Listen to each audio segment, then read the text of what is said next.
सुप्रभात छात्र मित्रों, आज 14 सितंबर है। 14 सितंबर हम सब भारतवासी हिंदी दिन के रूप में मनाते हैं। सभी छात्र और छात्राओं को, सभी अध्यापक अध्यापिका को, सभी आपके पालक वर्गों को मैं तहे दिल से हिंदी दिन की शुभकामनाएं देता हूं। आज हम गूगल मीटिंग के माध्यम से जहां चाह वहां राह, ये जो पाठ है हिंदी का 18 पन्ने पर, वो देखने वाले हैं।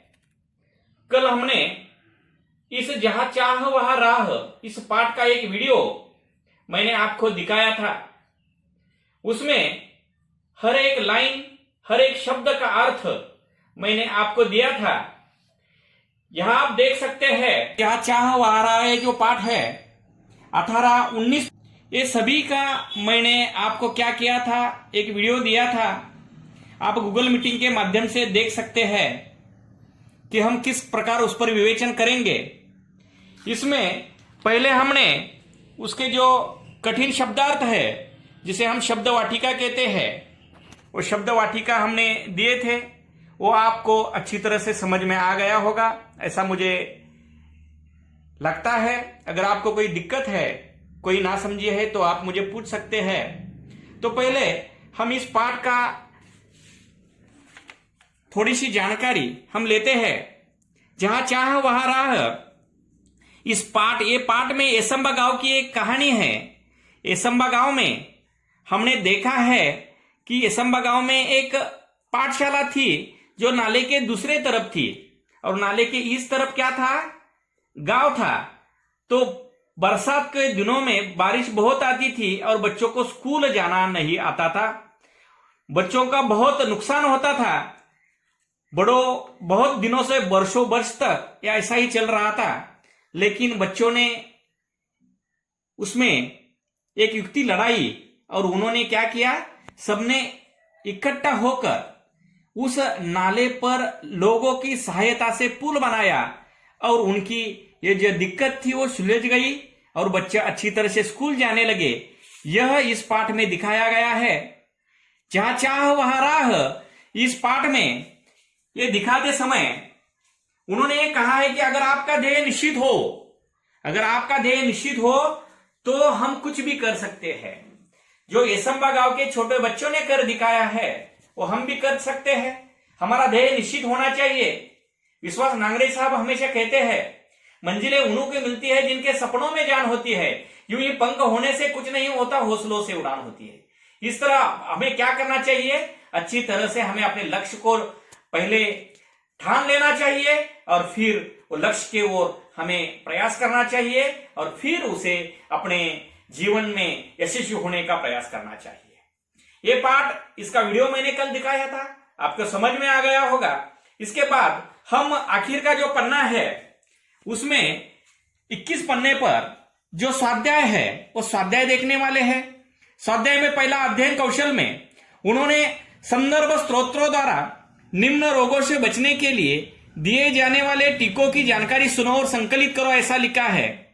ये हमें क्या करना है, रोग का नाम दिया है और टीका, टीका यानी लसीकरण, उसको क्या लसीकरण किया जाता है ये बताया गया है। आप सब जानते हैं कोरोना महामारी से हम लड़ रहे हैं। तो कोरोना महामारी में अभी कोई लसीकरण आया नहीं है, टीका कोई आया नहीं है, सभी देश प्रयास कर रहे हैं। लेकिन जो रोग है और जो जिनके टीके हैं वो हमें समझ में आना चाहिए। मैंने जो आपको नोट्स दिया था उसमें मैंने दिखाया था कि पहला जो है टीबी, उसकी जो लस है वो बीसीजी है। उसके नीचे जो है डिप्थीरिया, उसकी जी है तो MMR है। उसके नीचे जो खसरा रोग है उसे भी MMR ये टीका लगाया जाता है। उसके नीचे रोटा वायरस, ये रोग जो है उसे रोटा वायरस टीका यानी रोटावायरस लसीकरण लगाया जाता है। आगे आप देख सकते हैं टाइफाइड यानी मोतीजरा जो रोग है, बहुत उसमें क्या होता है, हमें गर्मी लगती है, ताप आता है, तो उसे टाइफाइड टीका कहते हैं। रूबेला रोग को हम MMR ये टीका लगाते हैं। हेपेटाइटिस ए को हम हेपेटाइटिस ए टीका लगाते हैं और टिटिनस ए रोग को हम क्या कहते हैं, टिटिनस टाइफॉइड लगाते हैं। ये मैंने आपको नोट्स में दिया था। उसके आगे का जो सवाल है वो किसने किससे कहा है। आज इतने विद्यार्थियों के अनुपस्थित रहने का कारण क्या है? अगर आपने ये पाठ अच्छी तरह से कल के वीडियो में समझ लिया होगा तो आप उत्तर इसका देख सकते हैं। ये गुरुजी ने छात्रों से कहा है। किसने यानी किसने कहा, किससे यानी किन लोगों से कहा? ये वाक्य गुरुजी ने छात्रों से कहा है। दूसरा सवाल है, जब कभी शहर गए हैं, बड़े बड़े पुल देखे भी है। ये जो वाक्य है ये आशीष ने मित्रों से कहा है। यहां आप देख सकते हैं कि ये किसने किससे कहा, आप देख सकते हैं। उसके आगे कुछ सवाल है, लेकिन उससे ज्यादा महत्वपूर्ण भाषा की ओर ये है। भाषा की ओर में दिया है, निम्नलिखित वाक्यों को पढ़ो और मोटे अक्षरों में छपे शब्दों पर ध्यान दो, पढ़कर उद्देश्य और विधेय अलग करके लिखो। इनके भी नोट्स मैंने आपको दिए हैं। इसमें आप देख सकते हैं कि वाक्य है पहला, हिमालय देश का गौरव है। उद्देश्य यानी क्या? जिसके बारे में कहा जाता है उसे उद्देश्य कहते हैं। यानी इस वाक्य में हिमालय ये उद्देश्य है। साधारण नाम जो होता है उद्देश्य होता है, जिसके बारे में कहा जाता है उसे उद्देश्य कहते हैं। यानी हिमाचल देश का गौरव है, इस वाक्य में हिमालय उद्देश्य है। विधेय यानी क्या है? उद्देश्य के बारे में अधिक जानकारी जो दी जाती है उसे विधेय कहते हैं। तो हिमालय देश का गौरव है, हिमालय के बारे में ज्यादा जानकारी देश का गौरव है। इस तरह हिमालय ये उद्देश्य है और देश का गौरव ये विधेय है। यह आप देख सकते हैं। इस तरह दूसरा वाक्य, महासागर अपने देश के चरण पखारता है। इसमें महासागर उद्देश्य है, अपने देश के चरण पखारता है विधेय है। निखिल कश्मीर घूमने गया था, इस वाक्य में निखिल ये उद्देश्य है, कश्मीर घूमने गया था ये विधेय है। मुंबई देश की आर्थिक राजधानी है, इसमें मुंबई ये उद्देश्य है और आर्थिक राजधानी ये विधेय है। आखिर का वाक्य, परिश्रम सफलता की कुंजी है, इसमें परिश्रम ये उद्देश्य है और सफलता की कुंजी ये क्या है? विधेय है। इस तरह जहां चाह वहां राह, ये पाठ जैसे मैंने कल समझा दिया था वीडियो के माध्यम से, उसका स्वाध्याय भी हमने आज रिवीजन करके देख लिया है। अगर आप छात्रों को कोई दिक्कत है, कोई नासमझी है, कोई समझ में नहीं आ रहा है, तो आप अपना स्पीकर खोल सकते हैं और यहां आप क्या कर सकते हैं, आपका वीडियो शुरू कीजिए, आपका स्पीकर शुरू कीजिए और हमें आप पूछ सकते हैं। चलिए, आकांक्षा आपको कोई दिक्कत है बेटा? नहीं। समझ में आ गया सबके? आ गया। सभी छात्र और छात्राएं अपने वीडियो शुरू करो।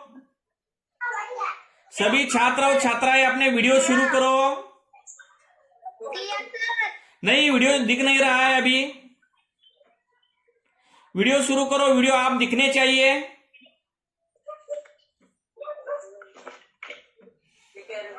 वीडियो शुरू करो। सभी छात्र और छात्राएं अपने वीडियो शुरू करो। नहीं, वीडियो नहीं दिख रहा है अभी। हाँ, मनेर का दिख रहा है, मयूरी दिख रही है, ठीक है, पाटिल दिख रहा है, भाग्यश, दिव्या नहीं दिख रही है अभी। ठीक है, सभी छात्र और छात्राएं, ये पाठ आपको अगर कोई दिक्कत है तो पूछ सकते हैं। फिर एक बार, आज 14 सितंबर है, हिंदी दिवस है। आप दिन भर आज तक जो हिंदी का पाठ हुआ है, हिंदी के जो स्वाध्याय हुए हैं, उसके आप रिवीजन करें। दिन भर हिंदी बोलने का प्रयास करें। आप सभी लोगों को हिंदी दिन की मैं शुभकामनाएं देता हूं। धन्यवाद।